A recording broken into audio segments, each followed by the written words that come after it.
We are live finally on YouTube, Twitter, Rumble. We're going to be live on Rockfin here in a second.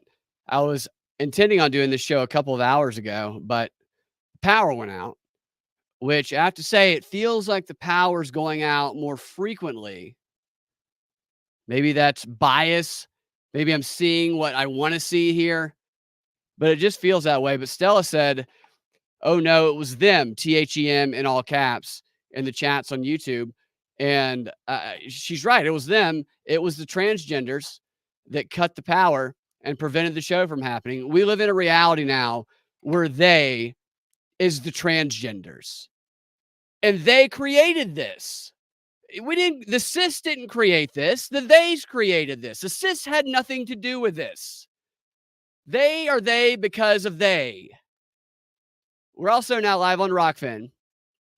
And the dogs are moving around now because I started moving around, and you get up and move around and the dog's like, "Oh, we're going to get up and do some shit." I'm like, "No, we're not doing shit right now, dogs. Sit back down for about another hour and a half. I'm not going to go walk you in the cold in the middle of the night."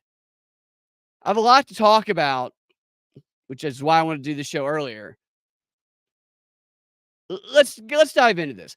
Fani Willis and the Black Freemasons and what everyone's getting wrong about Fani Willis's hearing last week in Georgia. This is Propaganda Reports Drive Time News Blast. I'm Brad Binkley, and I want to talk about this Fani Willis case because there's an opportunity that a lot of people are not seeing with this. There's an opportunity to wake people up with this case, to find common ground with those who, in almost every other circumstance, might be directly opposed to you in what they believe. And this opportunity exists because right now, the level of corruption and the abuse of power that's going on is just on display for everyone to see in ways that it never has been before. It's arrogant, it's unashamed, and it's right in our face. And the person who best represents this brazen level of corruption in America right now, anyway, that we are experiencing, is someone who has a history of not discriminating when it comes to who she is willing to abuse power or to subject to her abuses of power. I'm dog sitting my friend's dog with my dog, and there's a 13-year-old dog, and she's rolling around on the ground like she's 3 years old right now. No Bumble. Stop it. All right, back to the show. I'm talking about Fani Willis, obviously.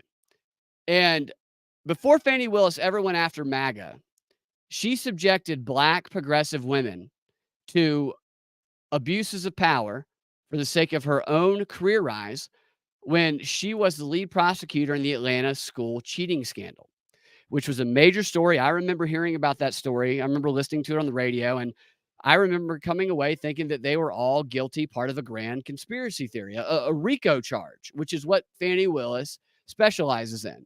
The RICO charges were designed to go after mobsters, criminal organizations, but they have that RICO charge has been used by, and many articles written about this, by Fani Willis.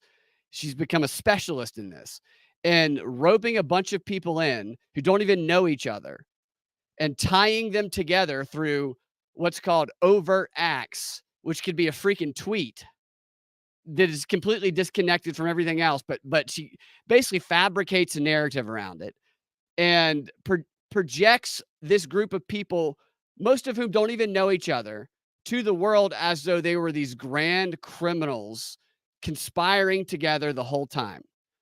And that's what I thought about the Atlanta school cheating scandal up until I started reading about it in more detail once I realized how corrupt the prosecutor on that case was, which was Fani Willis. And I am of the opinion now that anybody who has ever been prosecuted by Fani Willis and convicted should have their case re-examined because ethics is not something she traffics in. Corruption, abuse of power, Black Panther tactics that her father used, communist tactics is essentially what they are. That is what she traffics in. And she abused her power to ruin the lives of a number of African American women who are progressives, who do not like Donald Trump. But she abused her power to ruin their lives in the same way she's doing it here to Trump and his co-defendants, and the same way she's done it probably to some of these gang members who she is prosecuting right now, and even some of these protesters who are protesting Cop City. All of them should have their cases re-examined. And it's interesting when you start reading about what she did in this Atlanta school cheating scandal, because it really is not what you think it was. Like, she created the whole public narrative about it. She is given credit for that public narrative, and the other prosecutors who worked on the case with her. It happened in 2015, this prosecution. The Atlanta school cheating scandal, for those who aren't familiar with it, basically, I think it was 12 teachers who ultimately were put on trial. It was others that were involved, but only 12 were put on trial because it was a No Child Left Behind initiative that it incentivized states to cheat because they got federal money if they raised their test scores. And some of the teachers, not all of them, depends on what grade they were, would get financial incentives if they raised their students' test scores. This happened in 39 states. The same thing happened because of the federal incentives. And the Georgia government actually got an award for like $40 million that they kept and nobody ever mentions, because these teachers who were prosecuted, some of them anyway, cheated. So these teachers get in trouble, yet the state gets the reward for it, and they just keep the money. It's such a scam. But Fandi made it seem like all of these teachers were working together. But here's what she really did. And these were all black women, progressives in Fulton County. One of them was white. She went to the ones she knew that did it, because only a few of them did. And she said, you can walk free, never spend a day in prison, and you can just start your life over today if you admit you're guilty and you pick someone, anyone, who you point the finger at. Make someone up. Just pick them, point the finger at them, and you go free, you guilty person. And that's what happened. And the people who got the finger pointed at them by the guilty people who she rewarded maintain their innocence to this day. And they've written, this one woman has written a book. She's done a number of podcasts. It's fascinating how she's been abused by Fani Willis. But this woman who had the finger pointed at her by somebody who said that they did it, and there is evidence that this other woman did it, there's zero evidence that this woman did anything wrong. And there's no incentive for her to have done anything wrong because she was an elementary school teacher. And this program did not apply to elementary schools. So there would be no reason for her to raise her students' test scores, wrongly, to cheat, because she gets no financial benefit for it at all. It'd be doing it for no reason. And yet she was accused, and she's still being accused, and Fani Willis is still trying to put her in prison for it, because this case, which was one of the first times they brought this RICO charge to use it in this unique way, same thing they're doing with Trump and all these co-defendants, is one of the longest cases in history now.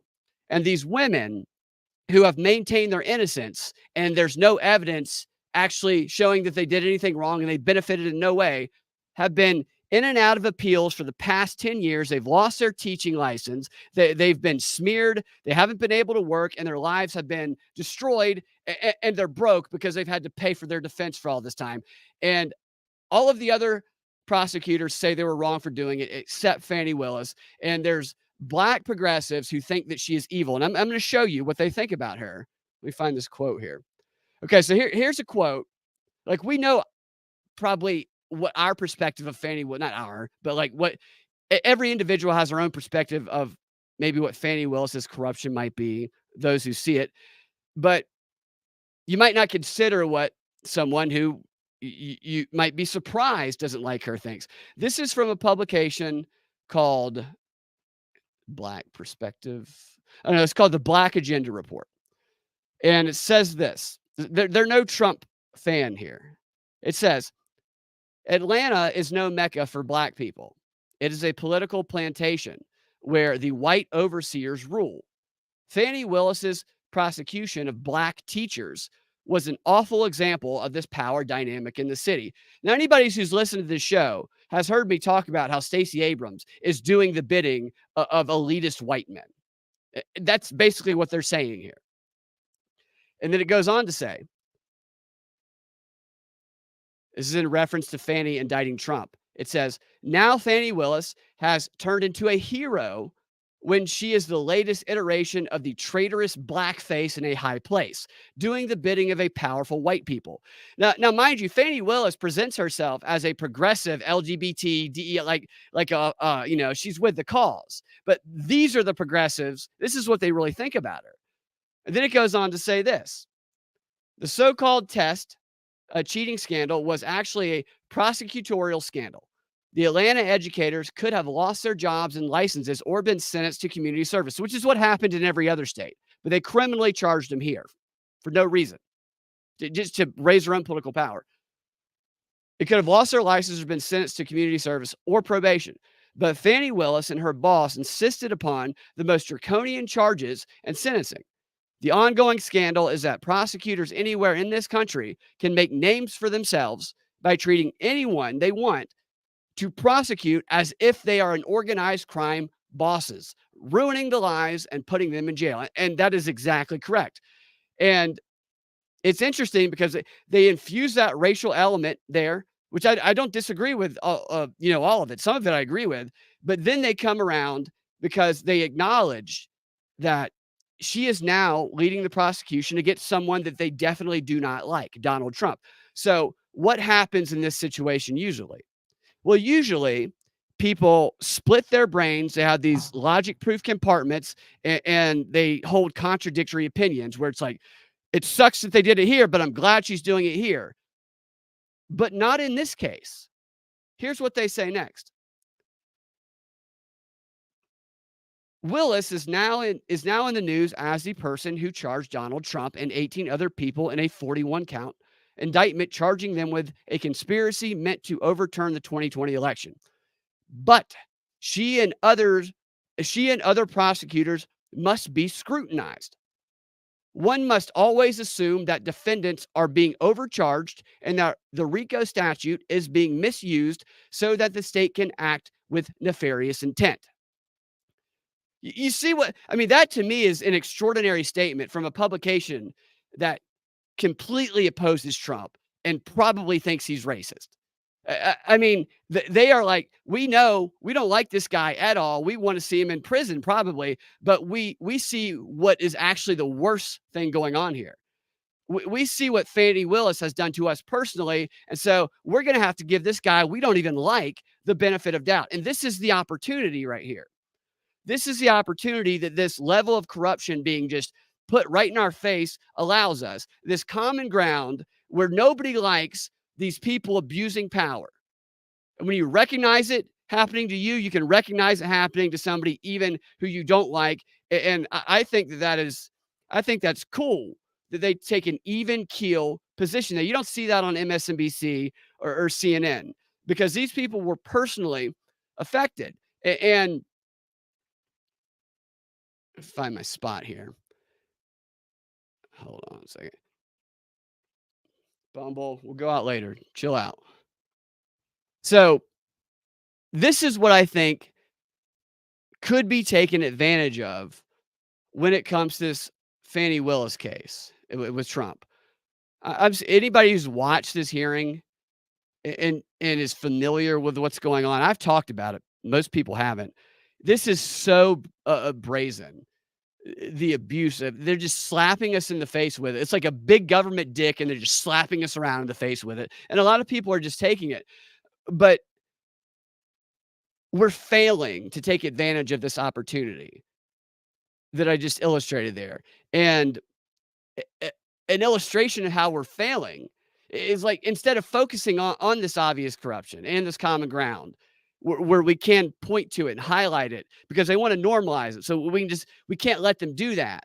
We got to keep shining the light on it and wake more people up. But we're not doing that. Well, some of us are, but people with huge platforms aren't doing that. Like the judge, anybody who's talking about this case, who is not talking about the judge and how he's not going to disqualify her. I mean, it'd be highly unlikely for him to disqualify. He would have to knowingly sacrifice his position on the bench and go against two of his former bosses, both of whom hold enormous power, which could jeopardize his career and the rest of his life. He would have to go against all of that in order to disqualify her. But nobody ever talks about that because they don't know it. They haven't looked into it. And I've talked about it a lot, and I'm going to again here in a moment in more detail. But what people are talking about instead of these most determinative facts for the outcome here is they're talking about something that I saw this past week on X, which really pissed me off because it makes us all look stupid and it discredits us and it hurts our opportunity to be able to inform more people and find that common ground. And it it was a claim that's being spread on the largest alt media accounts on X by Tim Pool, by Mike Cernovich, by Marjorie Taylor Greene is not alt or not alt media, but it's the same thing. Like millions and millions of people were exposed to this claim that this group and more were propagating. And the claim was this. The claim was that during testimony last week, Fani Willis, during the hearing about whether or not she's going to be disqualified from the case for hiring a dude she's banging and then benefiting financially from it, that she admitted to committing campaign finance fraud on video during this hearing. That's the claim. She admitted it. Here's the video clip. They share the video clip, millions and millions of views. I can't open up my X feed without seeing somebody sharing that. What did she just admit to? Oh my God, she just admitted to campaign finance fraud. Busted. And all of the clips are at the most 2 minutes long. There's some that are even 11 seconds long that they're sharing. This was a 4-hour hearing. Okay. A 4-hour hearing. And we have people sharing 11-second and 2-minute clips as definitive evidence and proof that Fani Willis admitted to a crime during this hearing. And just every single lawyer, like there was like 9 lawyers questioning her for Trump's co-defendants. They all just happened to miss it. It took Mike Cernovich and Tim Pool to point it out for everybody. No, they didn't point shit out. What they did is they focused a bunch of people's attention on something that satisfied their confirmation bias that they wanted to believe, and it caused them to all spread it around social media. Mike Cernovich's post that had this video, and I'll show you the video in a second, that is the so-called evidence of her doing this, had 4.1 million views. I don't think the video itself, the post did, but the video still is going to have a lot of views, which that would be fantastic if this were actually evidence that Fani Willis committed a crime on camera for everybody to see, if it were true, but it's not true. Now, look, I'm no fan of Fani Willis. I call her the fat black Harvey Weinstein, female version. All right. But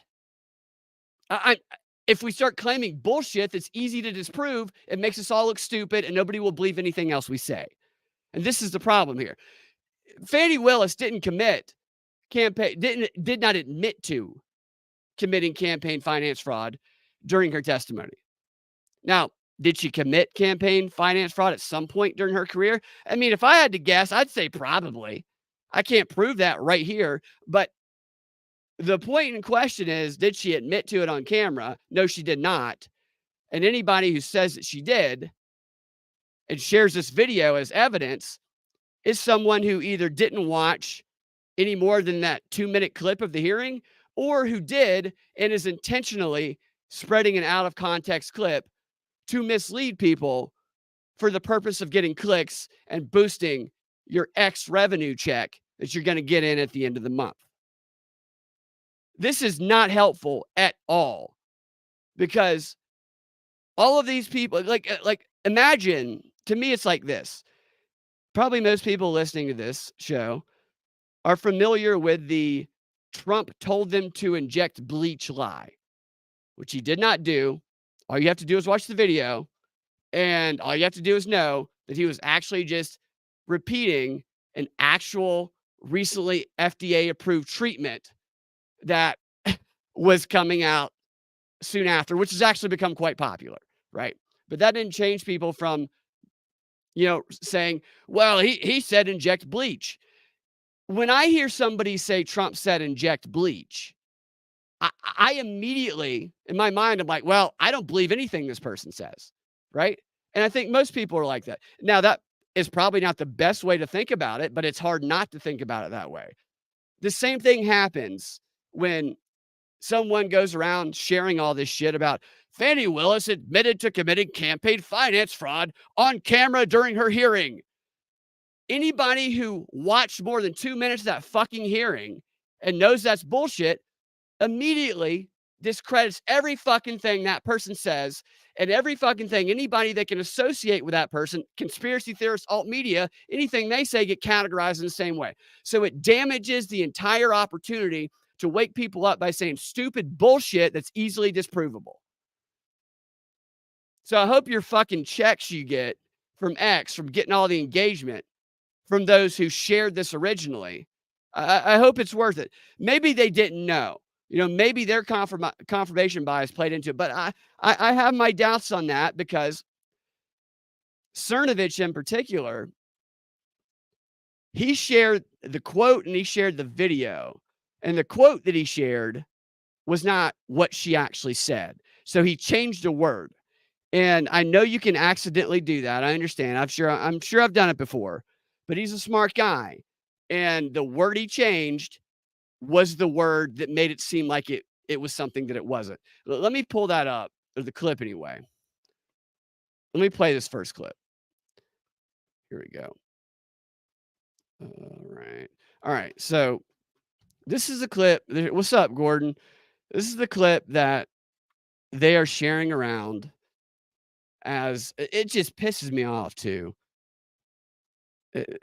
Because these big accounts get so much attention and they garnered so much energy that took all of the energy and attention away from what people should have been focusing on. So this is the clip right here. You see Fani, who dressed like Barbie and with a pink outfit and wore the pink eyeshadow. Yeah, to soften her image, which I think is hilarious because she's gonna have to work on the attitude a little bit. Gonna need a little bit more than the Barbie outfit, Fani. This is she's the worst. But this is what was shared around as the supposed evidence that Fani Willis admitted to committing campaign finance fraud on camera. But I always have cash at the house. That has been, I don't know. Oh, God. Hold on. It's freezing up. Dadgummit. It's got to be they, them again doing it. They, them are messing with. All right. Shrink my browsers. Not my trousers, my browsers. I'm going to shrink. And we're going to try this one more time. Fani Willis coming up. Always have cash at the house. That has been, I don't know, all my life. If you're a woman and you go on a date with a man, you better have $200 in your pocket. So if that man acts up, you can go where you want to go. So I keep cash in my house, and I don't keep cash as good in my purse like I used to, because I don't go on many dates. But when you go on a date, you should have cash in your pocket. So my question was, where did that cash originally come from? If it didn't come out of the bank? Cash is fungible. We've had cash for years in my house. So for me to tell you the source of when it comes from, when you go to Publix and you buy something, you get $50, you throw it in there. It's been my whole life. When I took out a large amount of money on my first campaign, I kept some of the cash of that. Like, to tell you. Okay, so that right there. I'll play that again, because that's the comment in question. That's the admission of guilt. Personally, I don't think anybody would actually see that as an admission, what she just said. of committing campaign finance fraud, unless someone who you were influenced by on social media, who you believed was going to tell you the truth, framed the argument in that way and made you go, "Oh, I didn't see it, but now I see it." Because to me, it's really a stretch to I don't even think you need the other clips I'm gonna play you, because she talks about this, her self-funded campaign, which is what she's talking about here.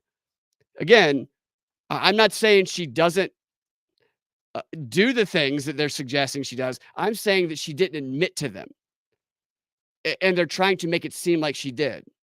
It seems like a stretch to me. I'll let you guys hear that part again. This is the campaign finance fraud admission, according to a lot of people on social media.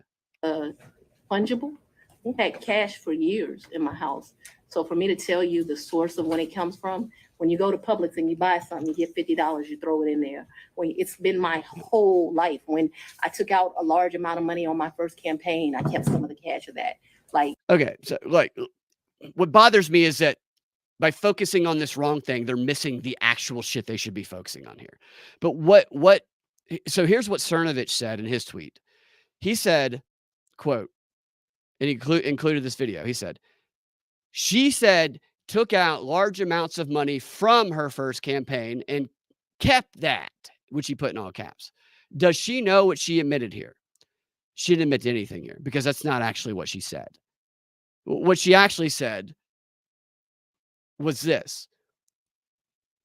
She said, when I took out a large amount of money on my first campaign, I kept some of the cash of that.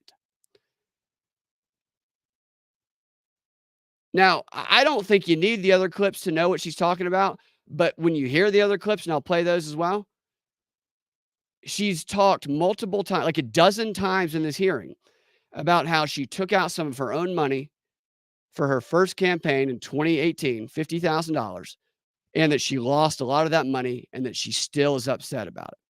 And this is what she's referencing here. She's referencing a self-funded campaign. She's not talking about the way that Cernovich he changed the word on to from. She said, I took out some money on my first campaign. He changed it from my first campaign, which makes it seem like kind of it's being taken from donors who are giving her money. That's not what she's saying. Now, is she lying? I don't know, but I'm saying what she's admitting to. Okay. And it makes people miss all of the actual corruption going on in this clip, which I'm going to talk about here in a second. I'm assuming most people are familiar with what this lawsuit is. I shouldn't do that, probably. Fani Willis is the prosecutor in the January 6th insurrection or election interference case in Fulton County, Georgia. She's the one that indicted Trump, and she's a district attorney down there. And Trump's lawyers filed a motion to disqualify her because of a conflict of interest, because it turns out that she hired a guy who wasn't qualified, had no experience in prosecuting trials like this, to be her lead prosecutor on the case. It turns out she was banging the guy, and then she paid him to do this job. And the accusation is an inappropriate relationship, as well as enriching herself by paying the guy, and then he funnels the money back to her through these vacations. And this is relevant to what she's talking about here. Hold on one second. Yeah, so this is actually why she's talking about this here. So, yeah, the accusation, she hires the guy she's banging, pays him $650,000 of taxpayer money for his services, his dick. He then funnels that money back to her in the form of gifts, vacations, and probably an ungodly amount of Wendy's Baconators. Say what you will about Fani. Nobody's beating her in a Baconator eating contest. She is dipping that Baconator into a paper cup full of Grey Goose, which she made clear she likes to drink in this hearing, and she's swallowing it whole. And you can see how charming of a personality she has. I'm sure the guy who she gave the job to really loved her for her personality, because his ex-wife is smoking hot and she's a fucking potato. There's no way he goes to her unless she is paying him off or coercing him. So that's absolutely obvious. That's like what people should be focusing on, is that this would not even be in a hearing. She would have been disqualified immediately and already, and so would the entire district attorney's office if the judge was not in their pocket. And the fact that they're actually treating this seriously and normalizing it is what is really crazy. It shouldn't even get this far. It should be no question about it. Like, they talk about Trump at his trials being indignant and rude and ugly to that guy in New York, the judge who's giggling and laughing with his court clerk, whispering to his court clerk and letting his court clerk interrupt Trump's lawyers at this bogus fraud trial. And they're saying he's just an awful person with no decency. And yet Fani Willis literally treated the judge in this case like a bitch. And she threw papers on the ground. I mean, she didn't give a fuck because she thinks she's above power. And everybody defends her. And they say it's racist, the media. If you point out the fact that she's a raving fucking bitch who thinks she's untouchable. And the judge who people think are going to disqualify her is terrified of her and is in her fucking pocket. He's got no way out, in my opinion. Here are the clips that disprove this claim. To tell you, cash in my house, I don't have as much today as I would normally have, but I'm building back up now. So you That's just not put the one. money The in. rest It's of a that very clip. good practice. I would advise. She's talking. I'll tell you. Okay, so the reason she's talking about cash is because there are receipts to show that the guy that she hired and she paid taxpayer money to then took that taxpayer money and took her on those vacations and bought her all those fucking Baconators, benefiting her off of the taxpayer dollar, which she actually ran. It's funny. She actually said during her campaign in 2020, Fulton County needs somebody who's not going to have sex with their employees and enrich themselves off the public dollar. Exactly what she's fucking doing now. But her defense against that claim, against the actual receipts that they have, was, no, he didn't pay for me. He didn't pay for, I paid him back for all those vacations and that Grey Goose and them Baconators. I paid him back for them. And the lawyer's like, okay, can you show us that you paid him back? How did you write him a check? Did you cash app him? Because she cash apped a lot of people. But apparently this guy who she was banging is the only person she didn't cash app or in any way document how she paid him back.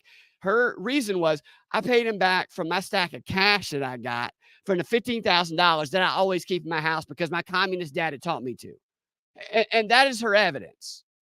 I mean, this is a corruption that people should be seeing and focusing on because this is so blatant.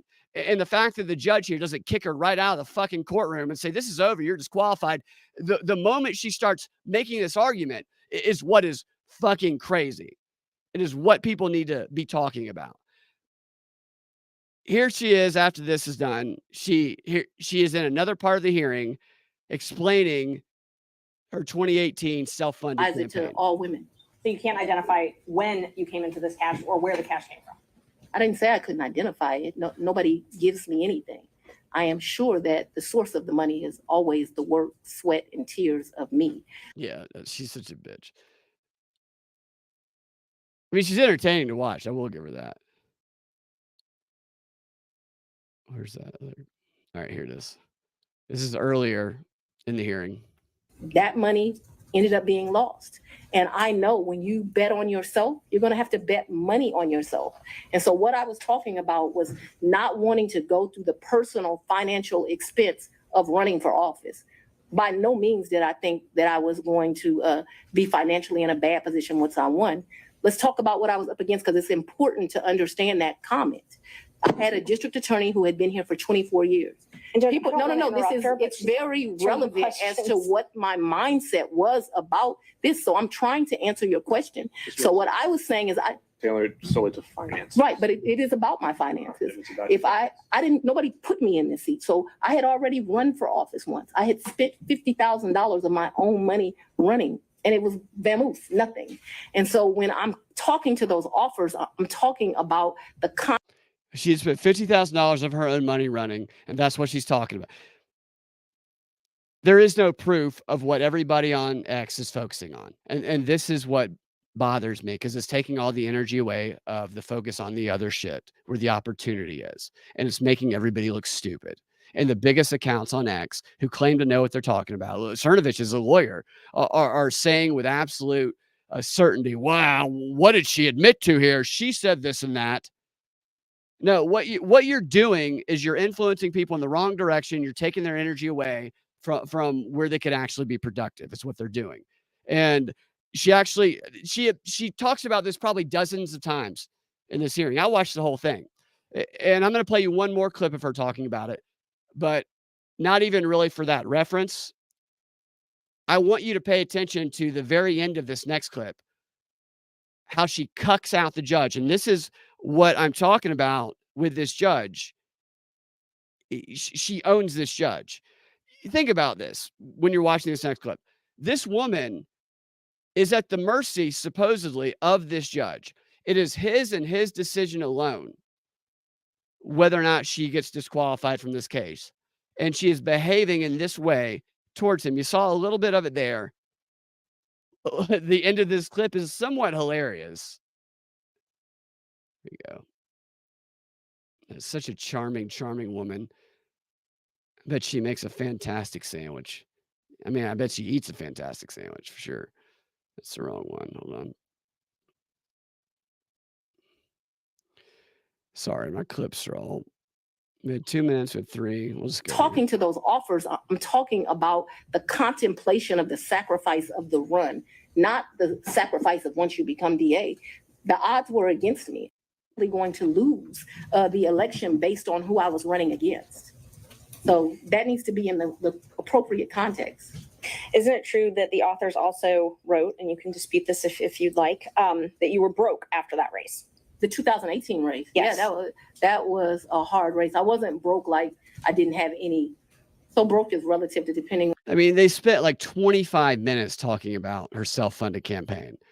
And all these people are sharing a 11-second clip, a 2-minute clip out of context and telling people that she admitted to something. And it's just so stupid. Where you are, but that hurt to lose that $50,000. So I'm sure my mental mindset was like, I just gave $50,000 away. Right.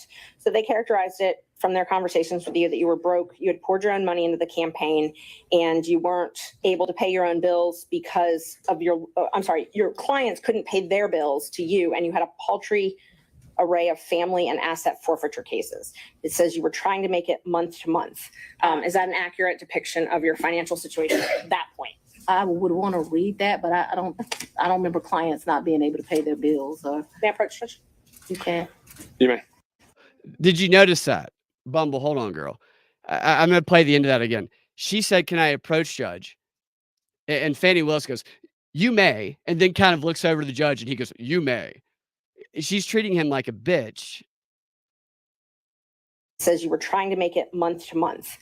Is that an accurate depiction of your financial situation at that point? I would want to read that, but I don't remember clients not being able to pay their bills. Or May I approach, Judge? you can. You may. Okay, I'm going to go let the dog out because she's an old dog and she has to go to the bathroom. I'll be back in about 10 seconds. Come on, Bum. What are you guys doing? Don't go running off anywhere.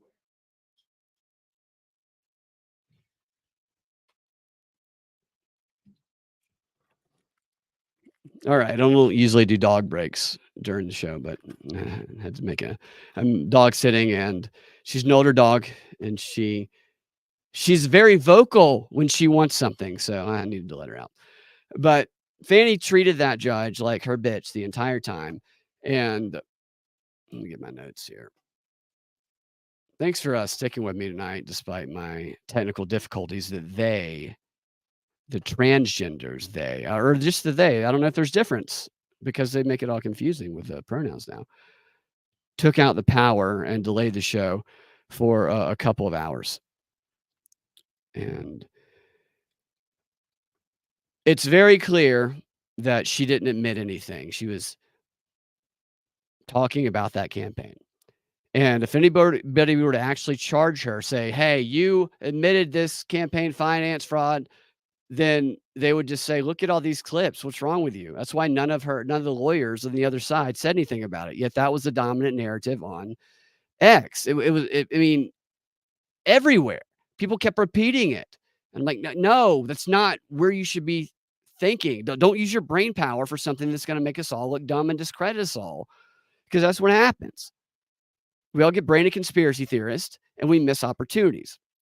And the thing here and I'm going to say this again, I've mentioned it in this show, and I've mentioned it a number of times throughout the past week. And I actually pointed out the day this guy was put on this case, because I knew his background, and I knew that it was like a setup in the very fucking beginning.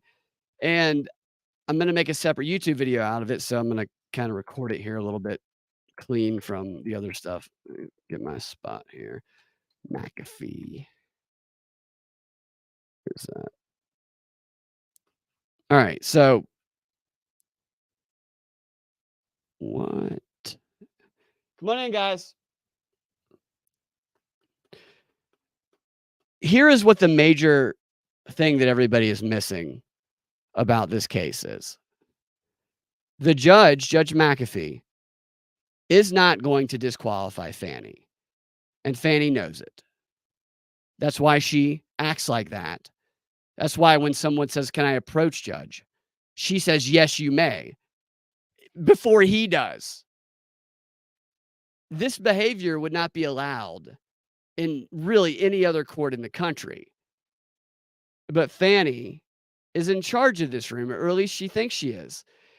The only way that this judge is going to disqualify her is if he is willing to make some personal sacrifices that could not only ruin his career, but ruin his life.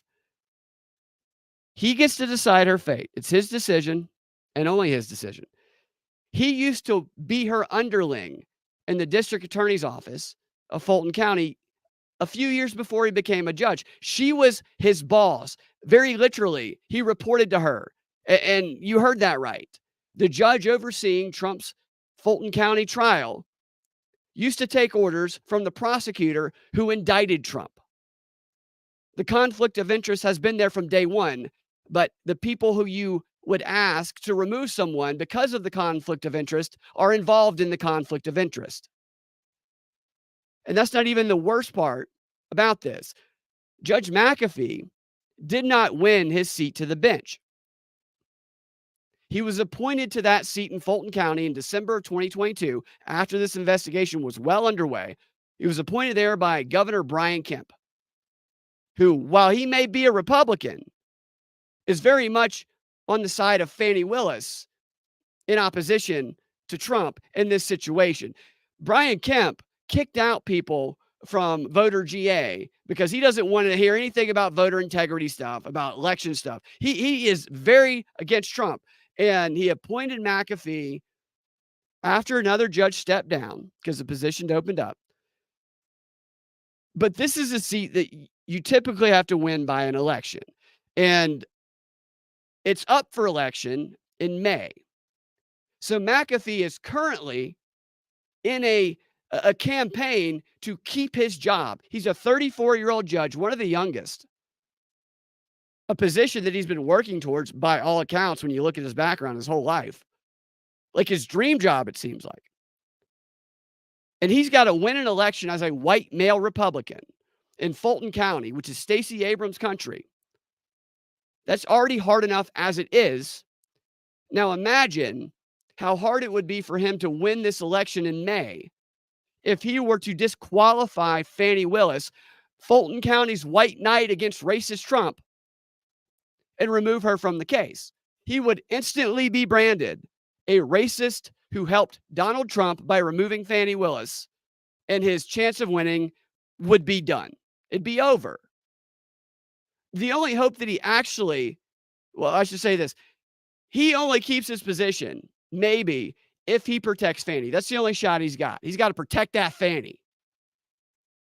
The only hope that he might do the right thing here is if he has conceded that he has no chance of winning, regardless of what he does, even if he helps her, and he says, you know what, I am going to disqualify her because it's the right thing to do. But if he does that, he's not only driving the final nail in his opportunity to keep his job, he's also going against the will of two of his former bosses who both hold immense amounts of power, Fani Willis and Brian Kemp, whom he also used to work for. And as I said, put him in that position. And I think he put him in that position to protect Fani under the appearance of him being a Republican. So to make it look non-biased, he's got nowhere to go here.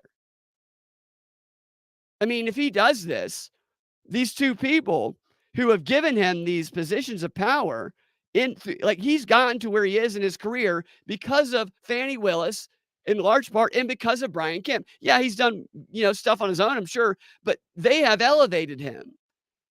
He would be screwing over the two people who have boosted his career the most.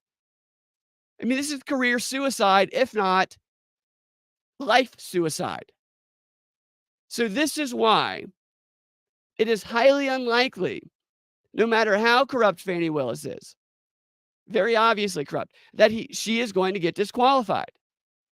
And anybody who doesn't mention the freaking judge and that background when talking about this doesn't know what the hell they're talking about. I'll be right back. I got to get these dogs back in. I'll be back in like 30 seconds. Guys, come on. Get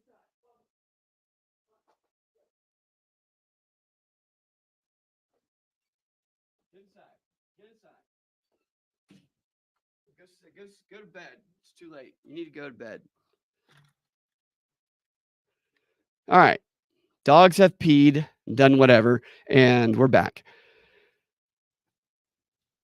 Look, I hope that she gets disqualified. She should. The entire office should. In a just justice system, that would have happened a long time ago. But we are operating in a system of injustice, which is why it's important that we don't share stupid, easily disprovable claims like Fani Willis admitted to campaign finance fraud, which makes us all look like idiots that nobody wants to believe, when we could be focusing on this stuff and highlighting to everybody who, even across ideological lines, recognize as corruption, as I highlighted at the beginning of this show with those, the Black Atlanta magazine, and that's a great thing.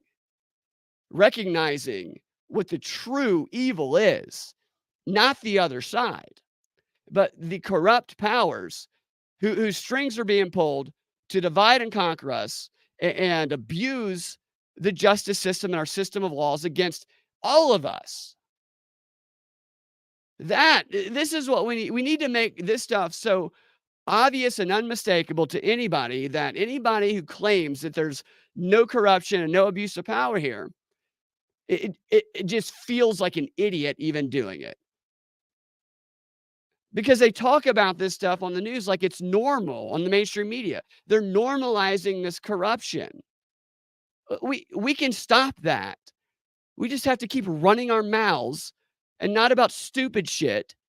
And we have to use evidence and facts and reason. And we can't avoid cognitive dissonance, on which the other side of often is truth that we must embrace. And we have to go through that pain of discovering it. Sometimes our confirmation bias works out pretty well, but oftentimes it's used against us. I'm not even going to ramble about the psychological stuff, and that's too late for that shit right now. But what I will do is go into some of the other interesting stuff I wanted to talk about today, which is, first, Fani Willis was supposed to testify yesterday, and she didn't. They had all these questions for her, and of course, she just somehow gets out of it. How does that even happen? Because she's above power, or she thinks she is, and people are afraid of her. And nobody asked her, and I guess they won't ask her, about a highly relevant question that I think should have been the first freaking question they asked. I would have asked in a second. And it would have been, everybody would have paid attention to it. And that question that needed to be asked of her is about her ex-husband, Fred Willis. Not to be mistaken for Shaquille O'Neal, because all of the pictures of Fani Willis and what is identified in the pictures of these "Who is Fred Willis" sites, and it even says Fani and her ex-husband, it's all Shaquille O'Neal at an event they were at together. You know, as though Shaquille O'Neal had stolen her ex-husband's identity and was parading around pretending to be her ex-husband and going to parties with her. That in and of itself is bizarre. I found 6 different websites that represented Fani Willis and her ex-husband with a picture that was Fani Willis and Shaquille O'Neal. Tell me that's not bizarre. Nobody's ever asked her about that. I'm sure this judge wouldn't have allowed that type of questioning in, but I actually could have gotten it in a way that was very relevant. And here's how. What you ask about is you ask Fani Willis if her husband, her ex-husband, who is 13 years older than her and was almost 40 when they met, she was 25, if he was married when they met. And was there infidelity? Did her ex-husband leave possibly a wife he had for her? I have no idea if he's married. I know he was married again after her, but the reason that I have no idea if he was married is because Fani Willis has had all of the information about their relationship wiped from the internet. She has had it hidden from the public. And part of the question that the lawyers are trying to prove here is they're trying to show that she had an inappropriate relationship and that she financially benefited from it and that she was actively hiding it from people. So this is a potential parallel case. She's obviously hiding her history with her ex-husband. So why is she hiding it? Was there infidelity there? Is there a pattern of infidelity? And is there a pattern of hiding infidelity because of the benefits that are being traded because of it? Then you also ask, why did you get divorced? Was there infidelity there? Now, maybe the answer is no. But there's a reason she's hiding everything about this relationship. I don't know what that reason is, but as Fani has proven, infidelity in an inappropriate relationship is one of those reasons to hide something, because that's what she just did here. So that's the question I would have asked. It's definitely relevant, and she would have had a visceral, pissed off reaction to it that even if the judge would not have let you continue your line of questioning, would have been caught on camera and would have sparked investigation into what happened in this relationship. What I've been trying to find divorce records. I've been unable to yet.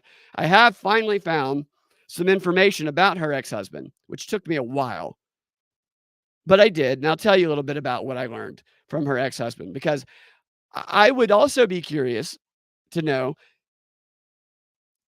talking about the parallels again.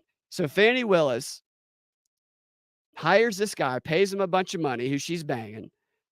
He signs his divorce papers the day after she hires him, almost like it's a trade-off. I'll hire you, you sign the divorce papers. That way we're bumping clams together.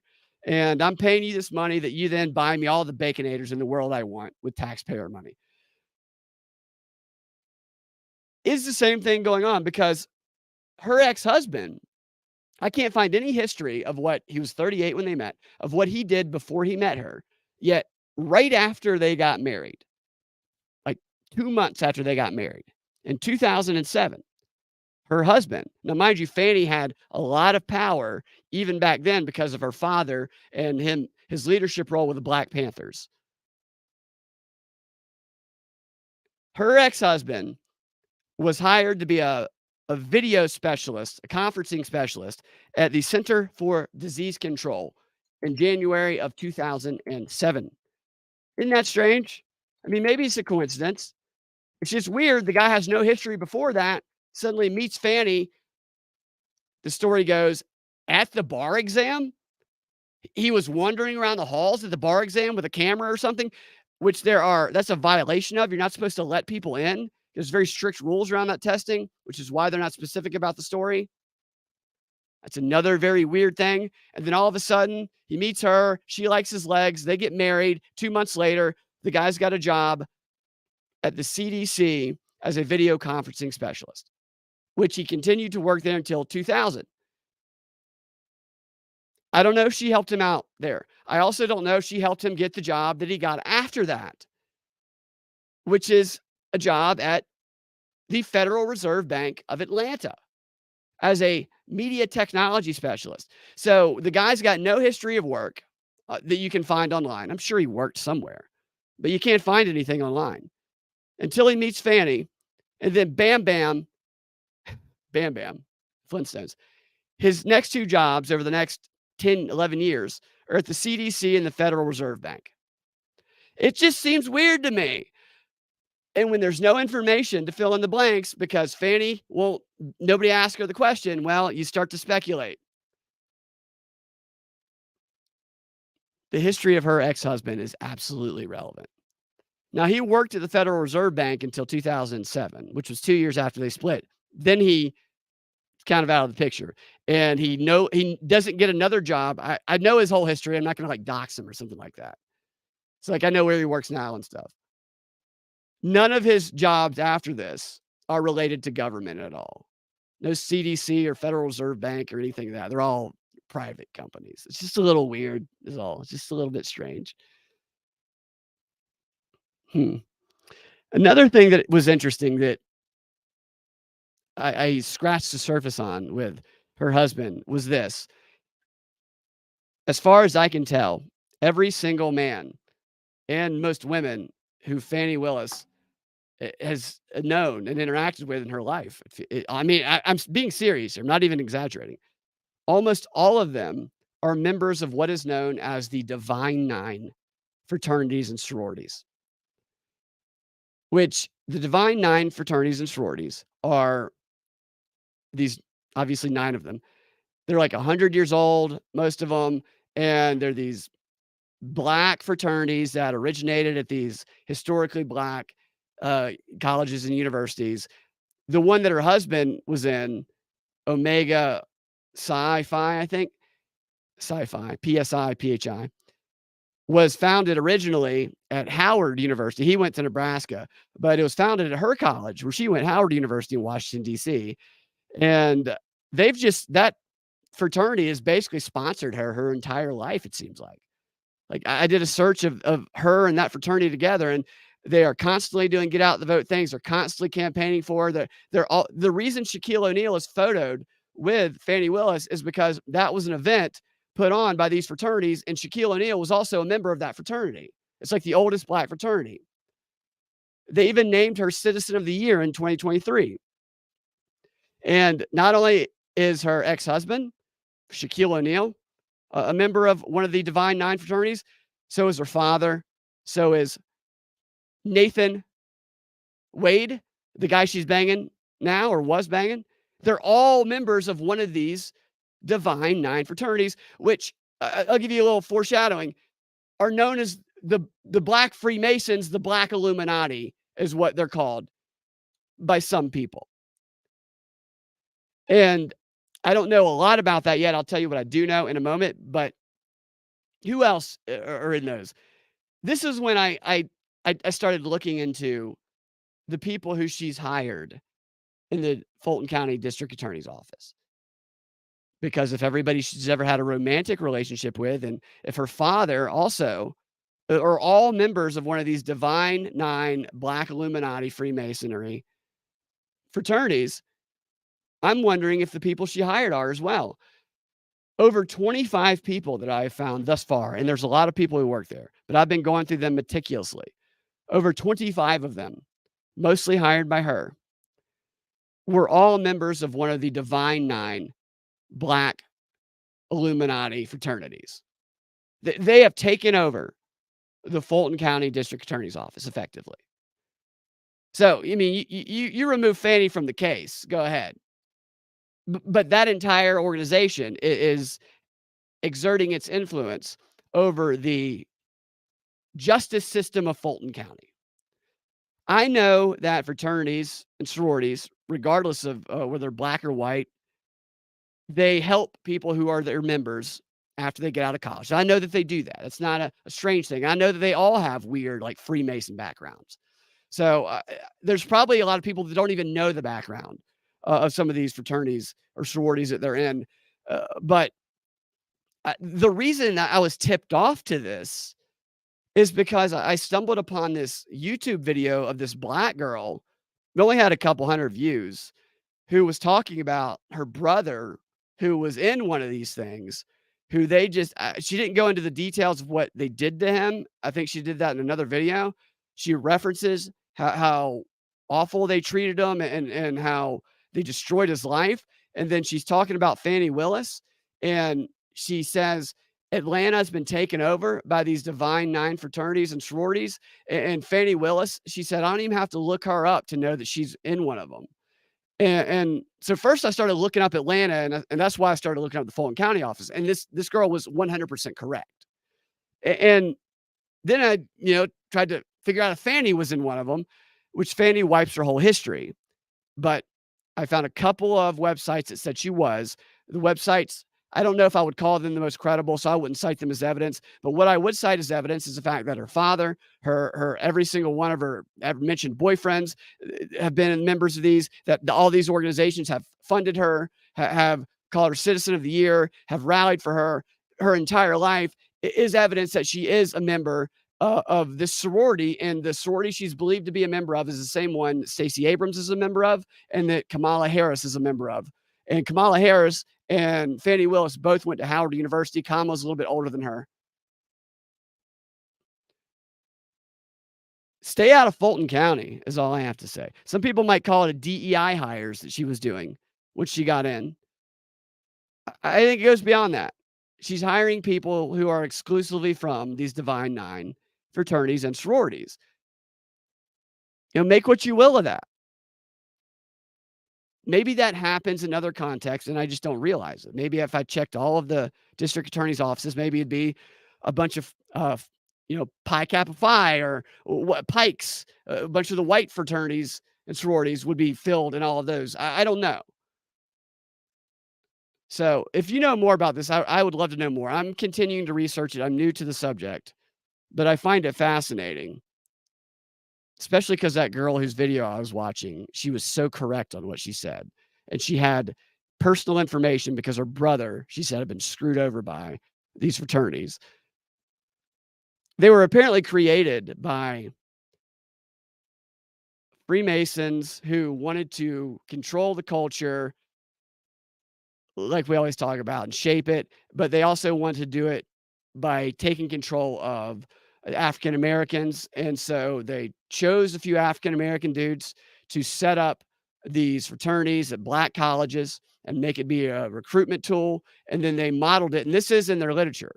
They did model these organizations after the Skull and Bones, and to have the same purposes and missions of the Skull and Bones.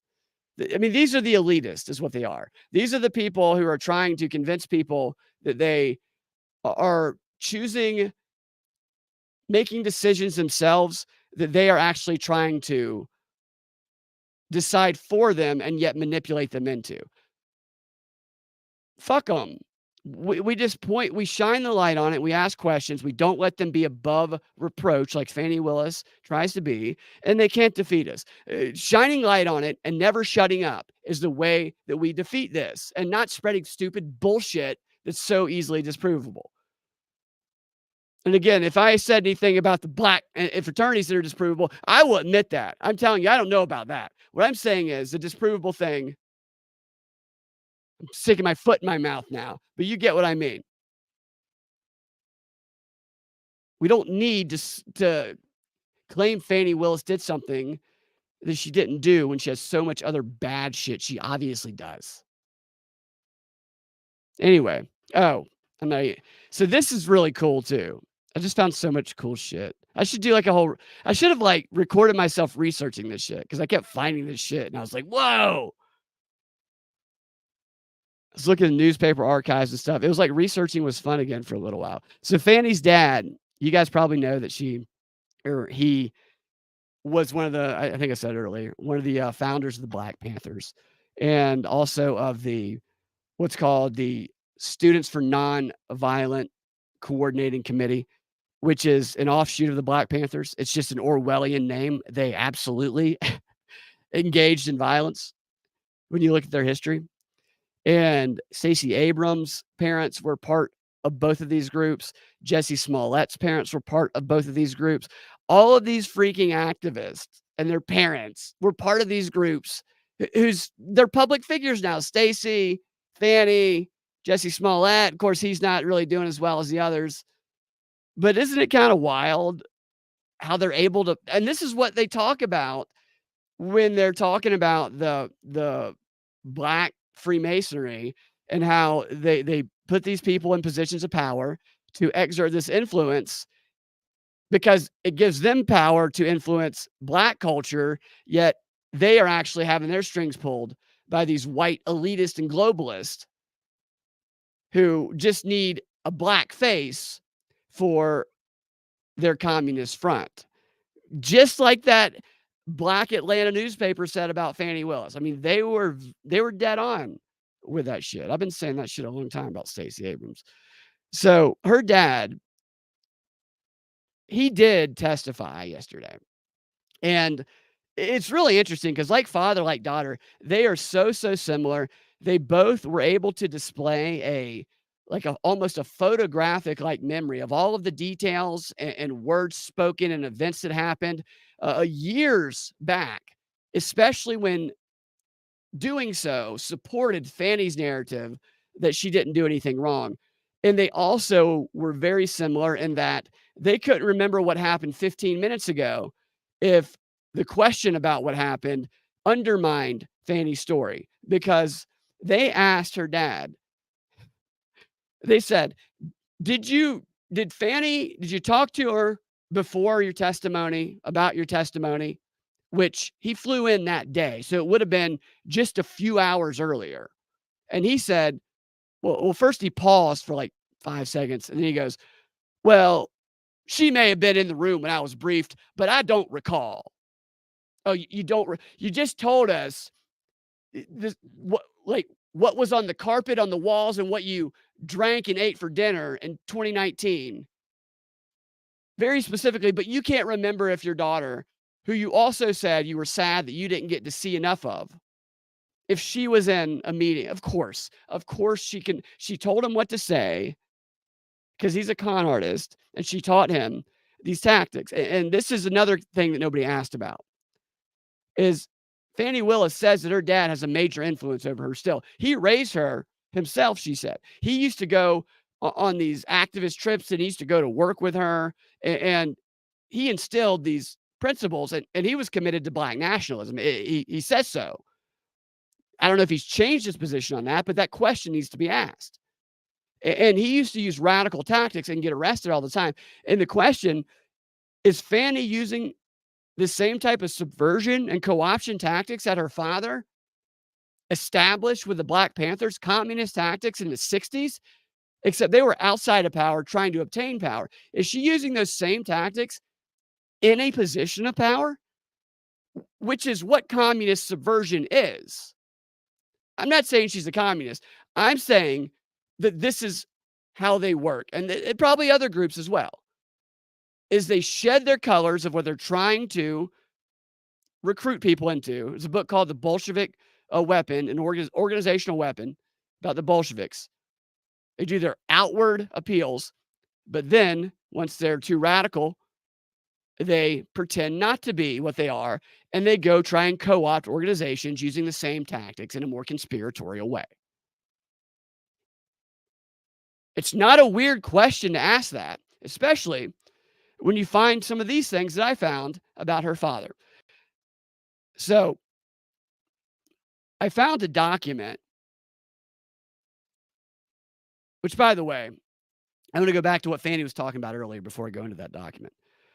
The thing about the cash, which was the whole subject of campaign finance fraud, when what people should have been focusing on was she was actually describing what her father used to do in order to avoid having the feds trace his money and trace his activities. That's what she was describing. She was describing communist activity and tactics that not just communists, but criminals use to avoid being captured and avoid being pinned down and arrested. And she knows this because she's a lawyer. She's very smart. People call her dumb and ghetto. She knew exactly what she was doing. She was filibustering. She was very strategic and all of that. Like, we can not like people, but I think it's unwise to call them dumb and underestimate them. And also, I advocate for carrying cash. My dad used to say carry cash, but he didn't say make sure you always have $15,000 in your pocket or next to your bed. That's not a normal recommendation. It's a recommendation by a father, Fanny's father, who was arrested all of the time, frequently, was constantly on the run, and didn't want to be tracked. And his daughter learned well. But nobody pointed that out. Why was that question not asked?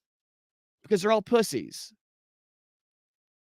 So here is Fanny's, and his name is John Clifford Floyd. Yeah.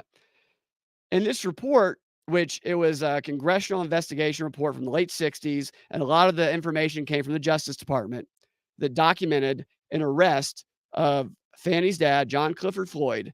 In 1967, he was arrested in New Orleans at a hotel after, according to the report, him and some of the other Black Panthers, including one that you're going to be familiar with when you hear the name, they tried to leave without paying, and they stole a bunch of property, and they damaged a bunch of property at a Black hotel they were staying at. That is what the claim is. Now, I know the Justice Department's full of shit, so I'm not going to assume that's true. My first instinct was to say, why wouldn't they do that? They should go to a white hotel and do that. Why would they go do that to a Black-owned hotel? But then I was like, maybe the feds are making that up. So I don't know the truth about that. But the investigation, they documented everything that her dad had on his person when they arrested him. And I'll read you what they say they had on him. Just some of it. It's really, really long list.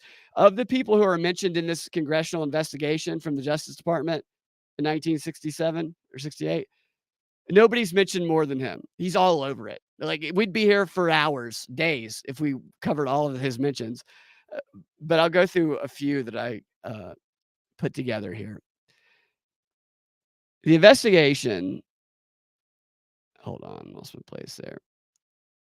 Okay, so here it is. It says that a number of things were found on John Clifford Floyd when he was arrested, including a 9mm automatic, a 27-page book titled High Tide of Black Resistance, which, according to the report, the opening paragraph of that book says this. It says, the year 1967 marked a historic milestone in the struggle, and the year that revolutionaries throughout the world began to understand more fully the impact of the Black movement. Our liberation will only come when there is final destruction of this mad octopus, the capitalist system of the United States, with all of its life-sucking tentacles of exploitation and racism that choke the people of Africa, Asia, and Latin America. This is some nice reading. That's all that was. Some nice pamphlet reading.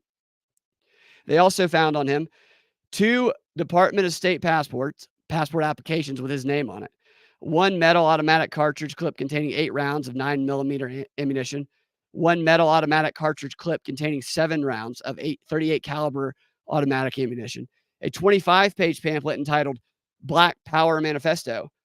A book titled Guerrilla Warfare. Another book titled Guerrilla and Counter-Guerrilla Warfare.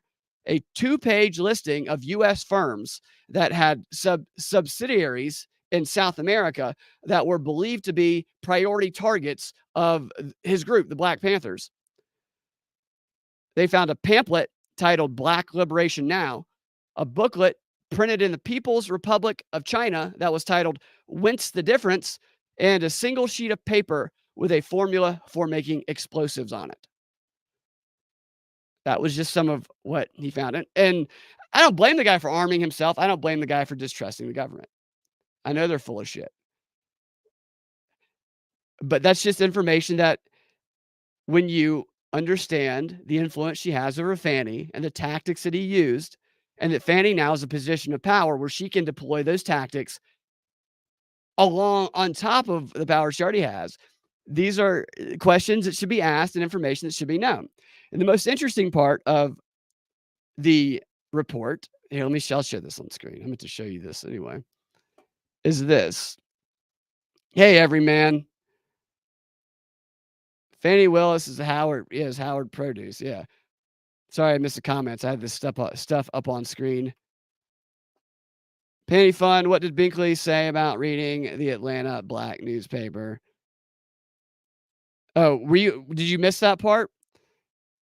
So yeah, I read some quotes earlier. Sorry to bring it back up for those who already heard, but the point that I was making was Fani Willis is not liked among Black progressives because of what she did to innocent Black women during the Atlanta school cheating scandal. She over-prosecuted them. She used the RICO charges. She did the exact same thing that she's doing to Trump now, and that she also did and is doing to the Cop City protesters and to the gang members. And what these writers said who don't like Trump at all, they recognize how corrupt Fani is. And they said that even though it's Trump and they don't like him, basically, that they must assume that Fani Willis is over prosecuting and wrongly charging for nefarious purposes. And my point was that paying attention to what counts on this case, the corruption, and continuing to highlight it is an opportunity for common ground for those who disagree, because everybody can recognize when somebody is treating everyone badly and abusing their power towards everyone, which is what is going on right now. And I think is what is going on with many politicians, but it's just couldn't be more obvious with anyone other than, like, with Fani. It's the most obvious that I've ever seen it anyway. Showing her Fani. So this is my favorite part of this document, this congressional document I found. Bank account. Hold on, let me find it. All right, there it is. You blow it up there. And you guys might have heard some of this already, but this is actually proof of what some people have been suggesting, at least the relationship anyway. So this document says, talking about Fani Willis's father, it says a bank account for the SNCC, the Students for Nonviolent Coordinating Committee, which again is an Orwellian term for a group that was very violent. The bank account was opened February 26, 1968, with a deposit of $430.20, and the account was at the Bank of Finance on Southwestern Avenue in Los Angeles. It gives the account number, and the account was opened by two people. It was opened by John Floyd, Fani's father, and Angela Davis. You guys know who Angela Davis is? Sure. She was the first Black woman to ever be on the FBI's 10 most wanted list. What was that story? She was like the getaway driver for a murder or something. Don't quote me on that, but it was something like that. Or, I don't know. It was something related to that, but she didn't spend time. I don't think she spent time in jail, but she is a famous communist who she's mentioned all throughout this thing with Fani's dad. Every time they mention Angela Davis, they mention Floyd, because they're always together in cahoots. And he brags about living with her in an interview that he did earlier this year. Some people were like, maybe she is Fani's mother. She's not Fani's mom. I found out who Fani's mom was. I can't remember her name off the top of my head, but I have not been able to find much information about her mother yet. I've only found her name. But Angela Davis, I think, ran for office as a communist. She was like a member of the Communist Party. It's relevant to ask Fani about her father's influence on her. It's relevant to ask Fani about her husband and all that shit. Everything is relevant. She's obviously corrupt. And the fact that they are trying to make us think it's racist to challenge her is what people need to be calling out. And I'm going to point back to that Black newspaper who called it like it is and said how corrupt Fani is, and said, we're going to give Trump the benefit of the doubt, basically, because we've seen how evil she is. Stop focusing on shit that's not real, and let's fucking call this bitch out. She's fucking Harvey Weinstein of fat Black women. And that's where I'm going to end the show. Thanks for putting up with me. Sorry about the delay. with the power outage. Did get a bit loopy towards the end, but it's fun anyway. I make sure I didn't miss anything here. I have more information too. It's just, it's hard to get it. I want to like get it all out at once. Like, here's all of it right here, but you got to kind of process it first and try and make it. I got to understand it before I can talk about it. Her mom's name, I believe, is Cheryl Dotson, Dotson, I think. It's like a scavenger hunt on the internet, trying to find out information about Fani Willis, trying to put the pieces together that make this puzzle, which that in and of itself is suspicious. There's a lot of people, companies making millions upon millions of dollars, wiping the internet clean of these new figures that become the star of our news media. Because that's what they do. Before they put the spotlight on them, they have one of these firms come in and clean up their online footprint, taking away all of the things that might undermine their image and maybe even adding some things that might make them seem to be something they're not. We used to see that pretty easily with AOC and Stacey Abrams and stuff, because you could actually contrast it. Like, you could find stuff about Stacey Abrams in the archives and AOC. Like, you could still find stuff on the internet back then. But with Fani Willis, even though I have been able to locate some things, I've used some different techniques. It was so hard to find anything about her outside of the very controlled narrative story that she and every article ever written about her told verbatim. It all said the same thing. It's like they copied and pasted her Wikipedia page, and Time Magazine, the New York Times, Wall Street Journal. They just said the same shit about her. I mean, isn't that weird? Like, am I crazy for thinking that's weird? Like, I see something like that where it's like, oh, tell me about Fani Willis. And everybody goes, oh, blah, blah, blah, blah, blah, blah, blah, blah. And tell me about Fani Willis, blah, blah, blah, blah. And 15 people say the same thing. I look around and I'm like, am I in a weird movie right now?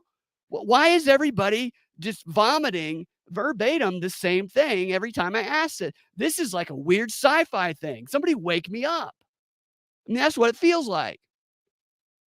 And the people, spitting this shit out, surely they know. Surely they know they're doing that.